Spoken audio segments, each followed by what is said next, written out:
All right, so taking a look at the illustrated parts catalog, actually going to start with a output. So we're looking at a preview of an HTML style output for the illustrated parts catalog.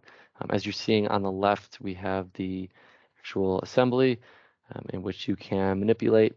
And on the right, we have the parts catalog that will update with each sheet that we have. So I'm going to start diving deeper into this catalog and selecting some of the sheets, and you'll see the animation as well as the updating of the parts catalog in real time.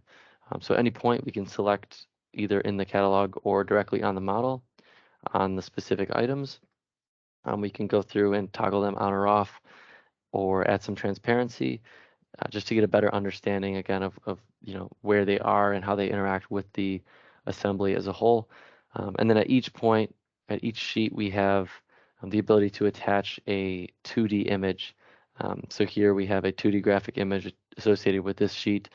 That's more of a conventional illustration with the wireframe view and the callouts. These callouts are still interactive with the catalog, but it is more of a standard 2D view that might be used downstream. And then going through one more sheet, again, just showing the uh, animation and the context to show you where you're working, where you're viewing within this sheet, as well as the ability to toggle on the full table at any point if you want more of a conventional list of all of the items and all of the descriptions for this assembly. So stepping back and looking at the tool itself, we're able to see all the CAD data that we brought in the same structure. You're seeing all the sub-assembly components, and as this data is brought in, it's lightened. So the advantage of that is that when you're working in the tool, it's very quick, as well as once you export the data to maybe that HTML output that we just showed, um, the measurement data and the specific model data are removed, so you don't have to worry on a security front in terms of extracting information from that output.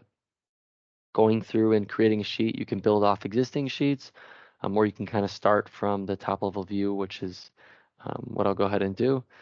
So here, I'll go ahead and duplicate the top level view and go ahead and just make some small changes to the sheet. Maybe we will remove some of the components that we don't want to focus on in this sheet, as well as make some adjustments, extract some of the hardware, just some simple movement just to open up the model a little bit. Lastly, we want to make sure our 2D preview, as well as the starting point for our interactive page, is the view that we want. And then we can toggle on which components we want in the actual item list. So in this case, we're going to go with the geometry that is visible, which is a pretty standard selection. So with the geometry that is currently being shown, that's the geometry, and those are the items that will fill out in the parts list. Lastly, we can create a 2D image and toggle on the callouts and create the 2D image and even make changes with a built-in illustrator. So here we can just make some slight changes to the auto callout, maybe change the color, add magnifiers, add tables, add real-world images if we want to show some product images from the actual product. And then we'll go ahead and save that and go ahead and launch the preview again just to show how this sheet that we created fits in with the preview that we just showed moments ago. So here we have our top level. I'll toggle directly to that sheet that we just created.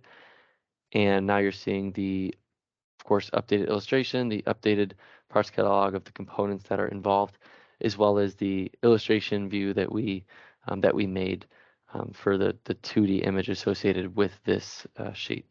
So that is a very quick introduction to Rapid Catalog.